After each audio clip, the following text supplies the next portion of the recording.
요한계시록은 크게 그 본론을 구성하고 있는 것이 네 개의 환상이라고 했습니다. 한번 도표를 한번 보여주시면 서론과 결론부가 있고요. 네 개의 환상부가 이렇게 본론이 네 개의 환상으로 이루어져 있습니다. 이 도표 기억이 나시죠? 중간중간 우리가 봤던 도표인데요. 제 첫 번째 환상은 일곱 촛대에 대한 환상이었습니다. 일곱 촛대는 바로 일곱 교회에 대한 환상이었습니다. 지금으로 따지면 이제 터키 서부 지역에 있는 그 아시아의 일곱 교회, 그 일곱 교회에 주어지는 말씀인데요. 이 일곱 촛대에 대한 말씀은 예수님의 초림과 재림 사이에 있는 교회, 다른 말로 하면 전투하는 교회에 주어져 있는 주님의 말씀입니다. 이 전투하는 교회에 주님이 어떤 말씀을 하셨는지 이제 좀 이따가 살펴보기로 하고요. 두 번째 환상과 세 번째 환상은 이 세상을 향한 심판, 하나님의 심판에 대한 것인데, 특별히 이제 두 번째 환상은 일곱 심판에 대한 말씀들입니다. 일곱 인, 일곱 나팔, 일곱 대접, 이 심판들은 이 세상을 향한 하나님의 심판, 그러니까 최후의 심판을 말하는 게 아니라 지금 주님이 재림하시기까지 지금 이 순간에도 이 세상을 향한 하나님의 심판이 있다는 것을 말씀하고 있습니다. 이 내용도 다시 한번 정리를 해볼 거고요. 세 번째 환상은 큰 성 바벨론에 대한 환상이었습니다. 지금은 바벨론이 존재하지 않잖아요. 사도 요한이 이 환상을 볼 때에도 바벨론은 이미 고대 도시였습니다. 지금 사라진, 없어진 고대 나라였죠. 근데 이 큰 성 바벨론이 상징하는 바는 바로 이 세상이라고 했습니다. 근데 큰 성 바벨론이 무너지는데 이 무너지는 바로 최후의 심판을 통한 무너짐, 그러니까 최후의 심판에 대한 말씀이라고 했습니다. 그러니까 두 번째 환상과 세 번째 환상은 이 세상을 향한 하나님의 심판을 말씀하고 있는 것이죠. 네 번째 환상은 거룩한 성 새 예루살렘, 그러니까 큰 성 바벨론과 대조되는 거룩한 성 예루살렘에 대한 이제 환상이었는데, 이것은 바로 교회를 상징한다고 했습니다. 근데 일곱 촛대가 전투하는 교회를 상징하는 것이라면, 예수님의 재림까지 이 땅에 존재하는 교회에 대한 주님의 말씀이 담겨 있는 내용이라면, 거룩한 성 새 예루살렘은 완성된 교회에 대한 주님의 말씀입니다. 완성된 교회에 대한 환상을 보게 되는 것입니다.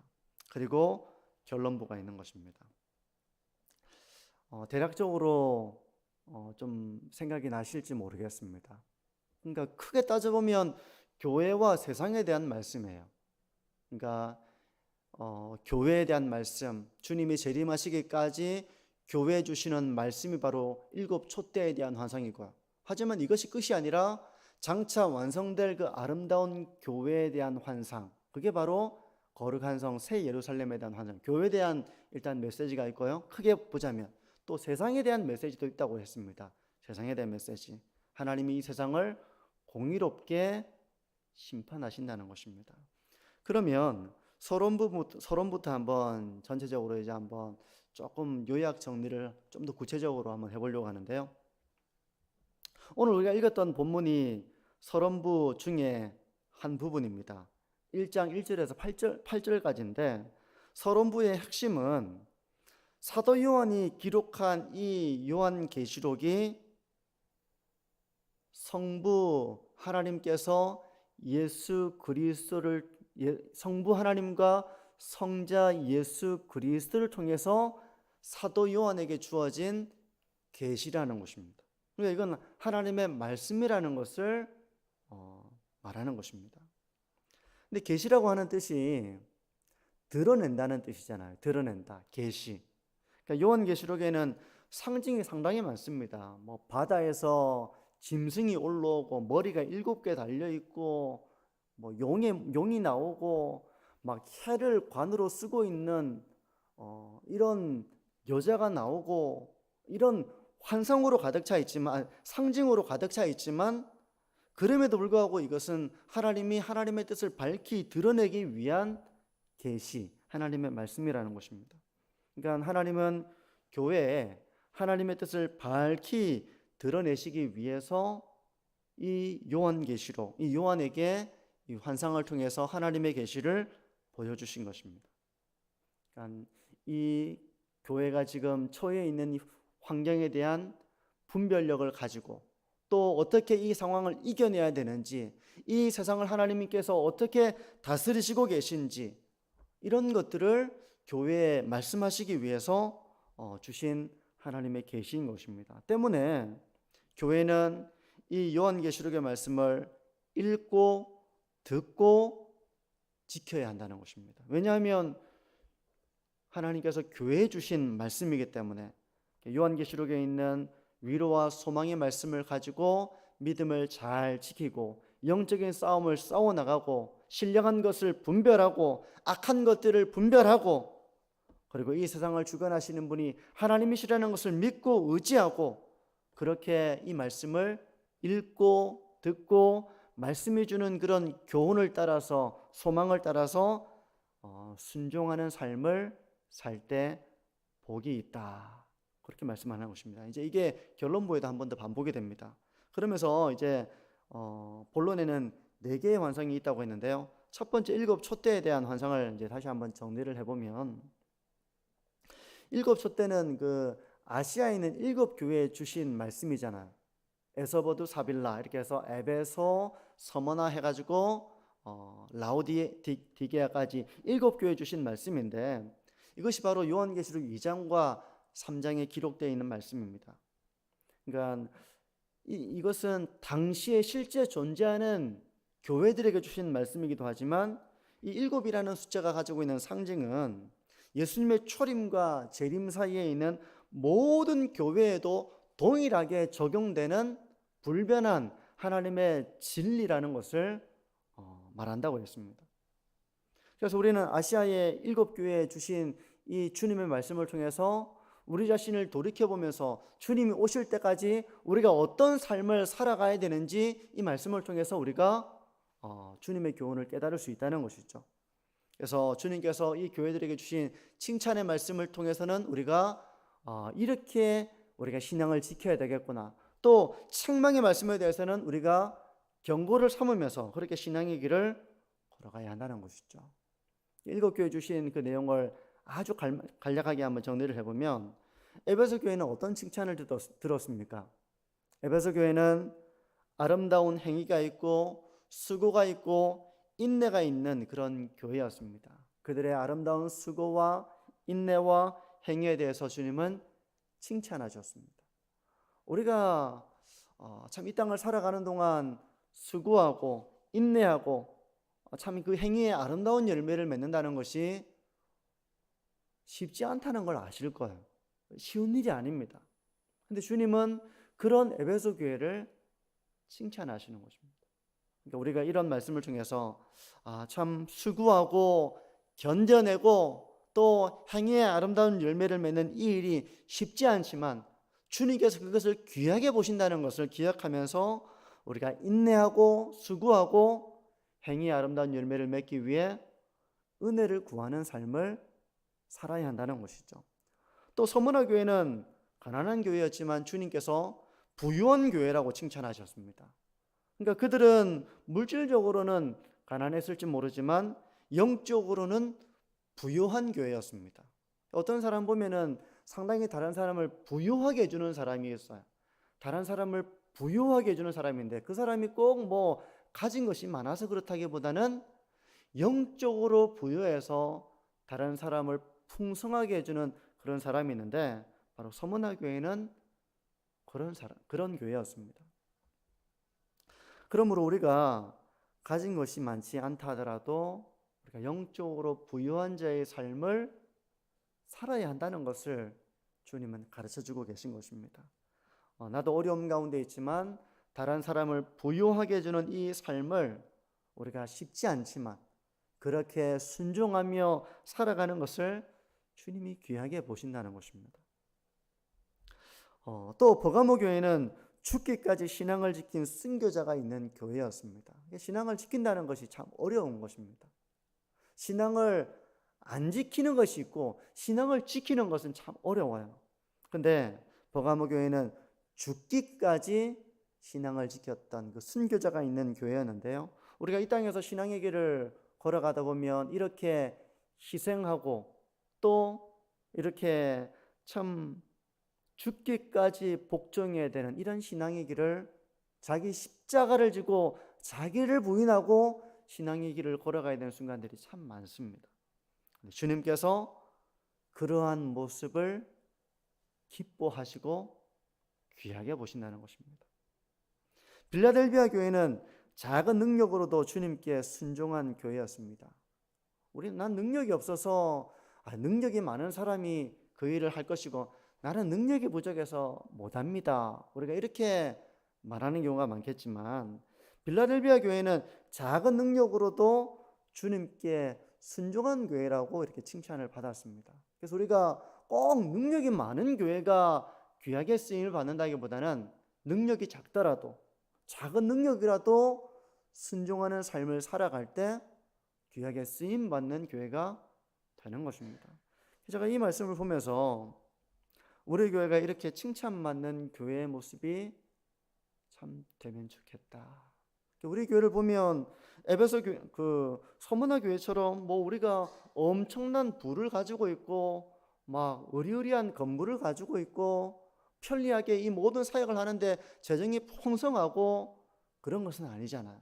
또 우리 구성원을 봐도 아주 탁월한 능력으로 그런 인재들이 아주 많은 그런 교회가 비록 아니라 할지라도 우리가 작은 능력을 가지고 있고 우리가 많은 것을 가지고 있지 못하다 하더라도 참 다른 사람들을 부유하게 해줄 수 있는 그런 교회, 또 작은 능력으로도 주님께 순종할 때 귀하게 쓰임을 받는 그런 교회, 또 아름다운 행위와 수고와 인내하며 이 신앙의 길을 걸어가는 교회, 그런 교회가 되기를 바라고, 제가 참 그런 신앙의 길을 잘 걸어가고 우리 모두가 그런 신앙의 길을 잘 걸어가는 교회가 되었으면 좋겠다, 그런 마음에 소원을 가져봅니다.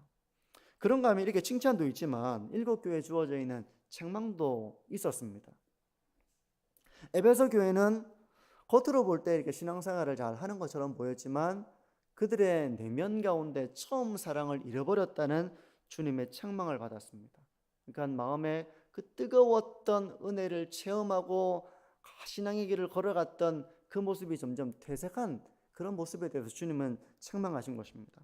그런가 하면 버가모 교회와 두아디라 교회는 이단 세력에 의해서 잘못된 가르침이 교회 가운데 들어와서 교회가 이 복음의 진리가 혼합되어지고 희석되어진 그런 교회였습니다. 버가모 교회는 니골라당이라고 하는 그런 세력들이 들어오고 두아디라 교회는 이세벨의 미혹 때문에 교회가 흔들렸던 이제 그런 교회였습니다. 그런가 하면 사대 교회와 라오디게아 교회는 한마디로 말하자면 세속화된 교회로 주님의 책망을 받았습니다. 특히 이제 사대 교회는 네가 살았다는 이름은 있지만 실상은 죽어 있다. 겉으로 보기에는 살아있는 것처럼 보이는 교회였지만 주님이 보실 때 실상은 죽어 있는 교회다. 세속화된 교회를 말하는 것이죠. 그러니까 우리가 이런 주님이 오실 때까지, 다시 오실 때까지 우리는 이런 잘못된 교훈이 교회 가운데로 범람하여 우리가 잘못된 교훈을 따르는 그런 위험을 얼마든지 겪을 수 있고, 또 세속화의 물결 가운데서 우리가 복음의 신앙을 바르게 지키지 못하고 점점점 이 세대를 본받는 그런 모습이 얼마든지 될 수 있는 것입니다. 그래서 우리가 이 말씀을 통해 가지고 우리는 전투하는 교회로서 주님의 초림과 재림 사이의 교회는 전투하는 교회입니다. 영적인 싸움을 싸워나가는 교회입니다. 우리는 영적인 싸움이 끝난 교회가 아니라 싸워나가는 교회인데, 거짓된 가르침에 우리가 미혹되지 않도록 무엇보다도 진리의 말씀으로 잘 무장해야 되고, 또 이 세대를 본받지 말고 정말 신령한 삶이 무엇인지, 영적인 삶이 무엇인지, 하나님의 뜻이 무엇인지를 잘 분별해서 마지막 때 신앙을 잘 지키고 인내하고 수고하고 신앙을 지키고 작은 능력으로도 순종하고 가진 것은 많지 않지만 다른 사람들을 부유하게 해주는 이런 신앙의 길을 걸어가는 우리 만촌중앙교회가 되어지기를 바랍니다. 이제 이것이 일곱 교회, 그러니까 이 땅에 초림과 재림 사이에 주어져 있는 주님의 말씀인 것입니다. 두 번째 완성은 일곱 인, 일곱 나팔, 일곱 대접, 이 심판에 대한 것인데, 이 일곱 심판들은 시간 순서에 따른 것이 아니라고 제가 이제 계속 반복을 했었죠. 일곱 인 심판 다음에 일곱 나팔 심판이 또 임하고, 일곱 나팔 심판이 끝나고 나서 또 일곱 대접 심판이 있는 것이 아니라 하나의 사건을 반복하고 있는 것입니다. 그래서 하나의 사건을 반복하고 있고, 일곱 번째 인, 일곱 나팔, 일곱 대접, 이것이 다 이렇게 서로 잘 연결되는, 긴밀하게 연결되는 이제 그런 말씀이라는 것을 살펴봤는데, 근데 이것을 단순하게 세 번 반복하는 것이 아니라 반복하면서 강조하면서 점점점 풍성하게 하나님의 계시를 보여주고 있다고 했습니다. 근데 이 모든 심판들은 교회를 향한 심판이 아니라 이 세상을 향한 심판이라고 했습니다. 그래서 이 심판의 내용을 보게 되면 하나님께서 어떻게 세상을 심판하시는가? 하나님의 심판하시는 방법은 이 세상에 분쟁을 허락하시는 것입니다. 나라 간의 전쟁을 허용하시는 것입니다. 그리고 이 땅 가운데 기근과 전염병과 각종 환경오염과 자연재해까지 하나님은 이 세상을 심판하시는 도구로 사용하시는 분이라는 것을 이 일곱 심판들을 통해서 우리는 알 수 있어요. 오늘날 우리가 점점점 경제적으로는 과거보다 훨씬 더 또 어떤 과학의 발전 이런 것이 있지만, 지금도 우리는 전염병으로 마스크를 쓰고 있고, 또 각종 자연재해와 환경오염들이 점점점 심해지고 있고, 나라 간의 어떤 전쟁뿐만 아니라 한 나라 안에서도 분쟁이 끊어지지 않는 이런 갈등과 미움과 혼란과 이런 가운데 점점점 말세를 맞이해 나가는 이 현실 가운데 있는 것입니다. 이 세상을 향한 이 모든 분쟁과 전쟁과 기근과 전염병과 자연재해와 환경오염과 이 모든 것으로 인한 이런 어려움들은 이 죄악된 세상을 향한 하나님의 심판이라는 것을 이 요한계시록은 말씀하고 있는 것이거든요. 그러면 이런 현실 가운데서 교회는 뭐 하고 있는가? 이런 현실 가운데서 교회는 어떻게 존재하고 있는가 하면, 이제 중간중간 이제 이 말씀들 가운데서 이렇게 들어가 있는 내용은 교회에 대한 말씀도 있다고 했잖아요. 교회는 기도하는 공동체로 존재합니다. 기도하는 공동체. 또 복음을 증거하는 복음 전도의 사명을 감당하는 교회로 존재합니다. 하나님의 심판이 이루어지고 죄악이 점점 관영해가는 이 세상 속에서 그럼 교회는 뭐 하고 있느냐? 교회는 기도하고 하나님의 복음을, 예수 그리스도의 복음을 증거하는 이 사명을 감당하는 자들로 남겨져 있는 것입니다. 때문에 이 세상 가운데서 교회가 이 복음의 사명을 감당해 나가려고 할 때 마귀의 공격도 엄청 거세질 것이라는 것을 경고하고 있습니다. 교회로 상징되는 여자가 나오죠. 여자가 나오잖아요. 해를 옷으로 입고 있고 12별을 관으로 쓰고 있고 이런 여자가 나오고, 그 여자를 핍박하는 용이 나오는데, 이것은 교회를 핍박하는 마귀, 사탄, 이것을 상징한다고 했습니다.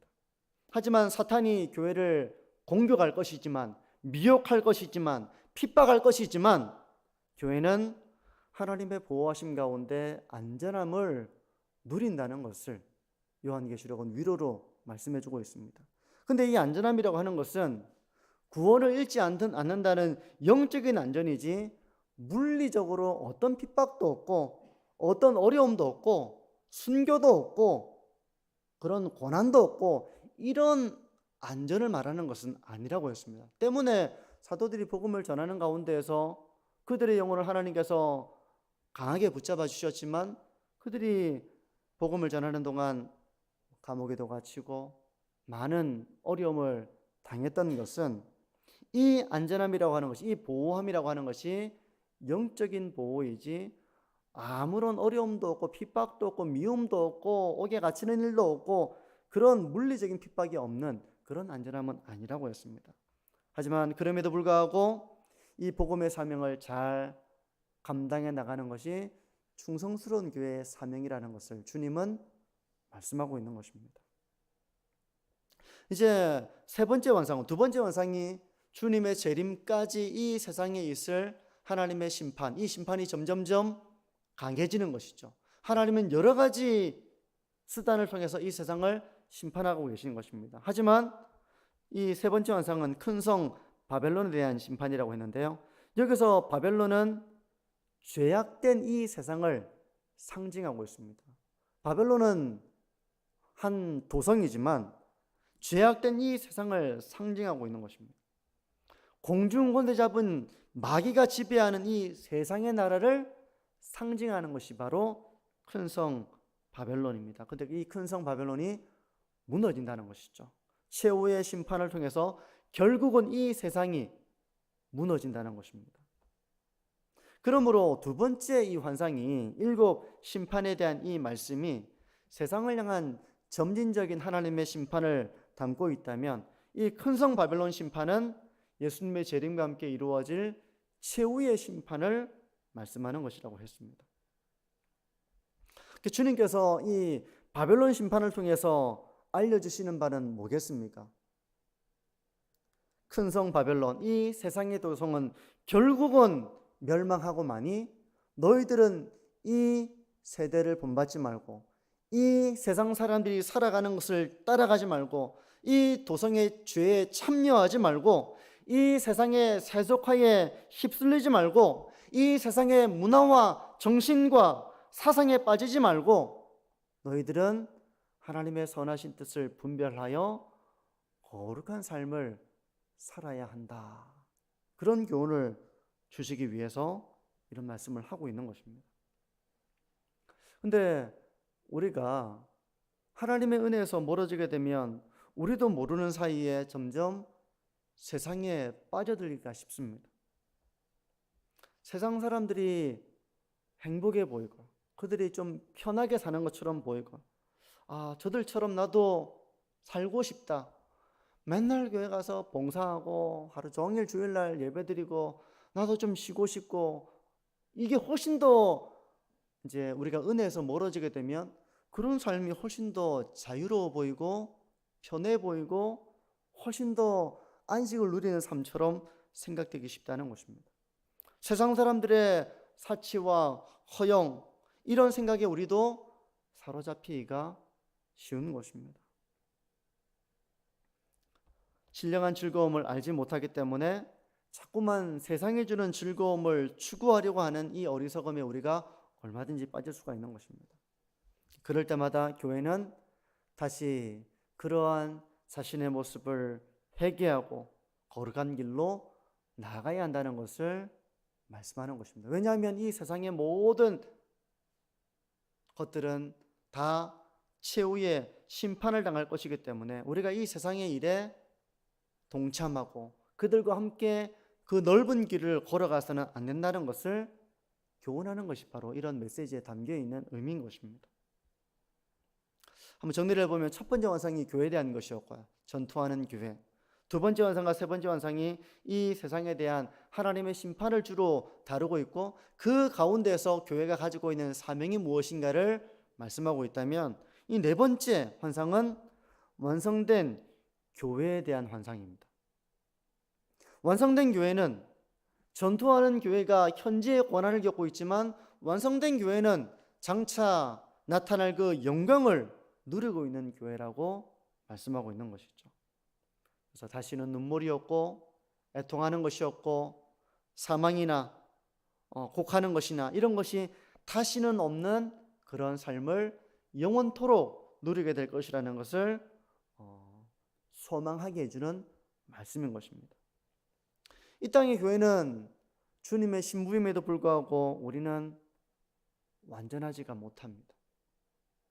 그래서 우리는 때로 하나님의 영광을 가릴 때도 있습니다. 서로 미워할 때도 있습니다. 서로 분열할 때도 있습니다. 우리 가운데서 세속적인 모습이 나타날 때도 있습니다. 우리가 이 땅을 살아가는 동안 성화의 완성을 이루기까지 우리에게는 그런 연약하고 부끄럽고 어리석은 모습들이 이 땅의 교회 가운데 있지만, 장차 나타날 교회는 12개의 보석으로 상징되는 것처럼 너무나도 찬란하고 아름다운 모습이 될 것임을 말씀하는 것입니다. 다시는 죄의 저주에 빠지거나 영적인 침체에 빠지거나 하는 그런 삶이 아니라 하나님의 임재와 은혜를 충만하게 누리게 될 것이라는 것을 말씀하는 것입니다. 우리의 모습이 그렇게 변한다는 것입니다. 우리 성도 여러분, 우리가 신앙의 길을 걸어다 보면 같은 교회에서 함께 신앙의 길을 걸어감에도 불구하고 우리가 서로에게 실망할 때가 있을 것입니다. 실망해서 마음의 문을 닫아버리고 서로 실족하게 하고 그런 일이 생길 때가 있을 것입니다. 그런데 영광스럽게 변화된 교회에는 그런 일이 전혀 없을 것입니다.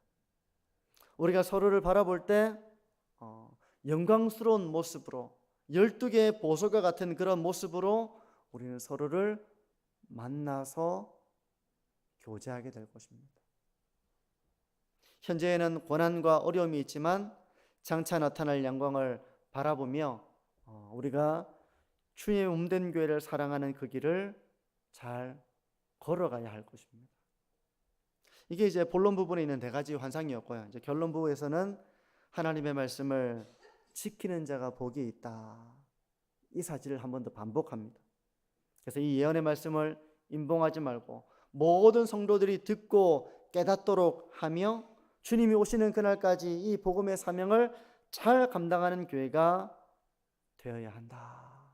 이렇게 말씀합니다. 그렇게 하려면 우리가 먼저 그리스도의 은혜로 충만함을 누려야 그 사명을 감당하고 주님이 오심을 잘 기다리는 거룩한 신부의 삶을 살아갈 수가 있는 것이죠. 요한계시록의 메시지는 이제 이런 메시지였습니다. 그러니까 우리가 아주 단순화시키면 교회에 대한 말씀과 이 세상을 향한 하나님의 심판, 이제 이 내용으로 요한계시록이 구성되어 있습니다.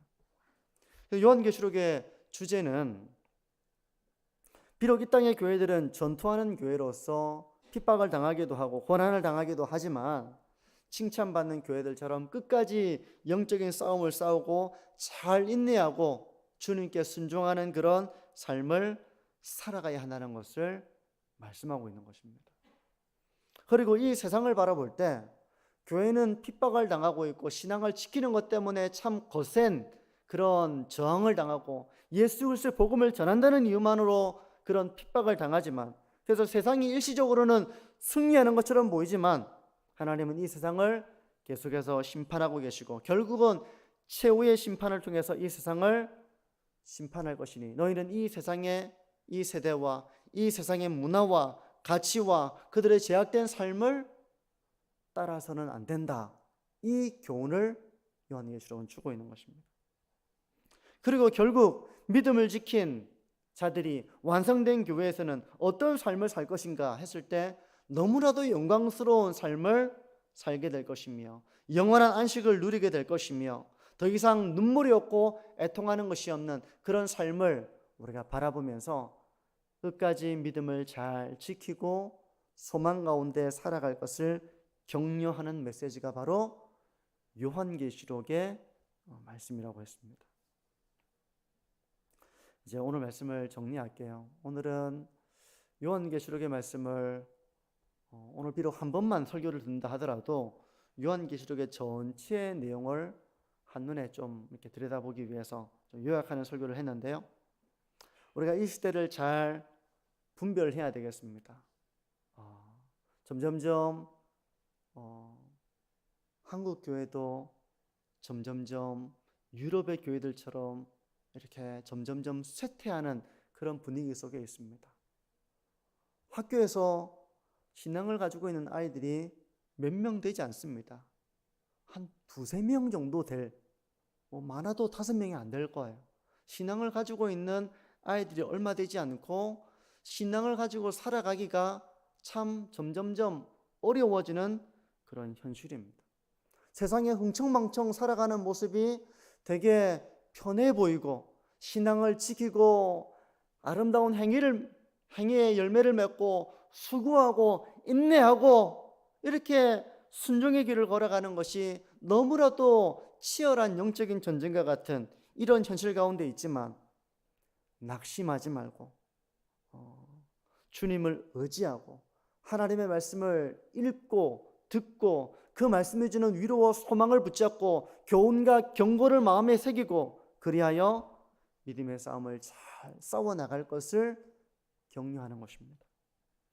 성도 여러분, 우리가 이 신앙을 잘 지키는 교회가 되기를 바랍니다. 그래서 처음 사랑을 잃어버리지 말고 처음 행위를 잃어버리지 말고 시간이 지나도 변함없이 주님께서 맡겨주신 사명을 충성스럽게 감당해 나가고 우리가 부족함이 있지만 이 영적인 싸움, 주님의 말씀대로 살기 위한 이 씨름과 이 영적인 씨름들을 끝까지 우리가 감당해 나가면서 그렇게 신앙을 잘 지켜나가는 우리 교회가 되기를 바랍니다. 그리고 장차 나타날 영광의 때를 우리가 바라보면서 지금은 우리 가운데 부족함이 있지만 교회를 바라보면 참 실망스러운 모습도 얼마든지 있을 수가 있습니다. 하지만 장차 우리가 영광스러운 교회 모습을 바라보면서 마음을 닫지 마시고 그런 현재에도 주의 몸된 교회를 사랑하고 또 맡겨주신 복음의 사명을 하나가 되어서 잘 감당해 나가는 그런 주님의 사명을 잘 감당해 나가는 우리 만천중앙교회가 되어지기를 소망합니다.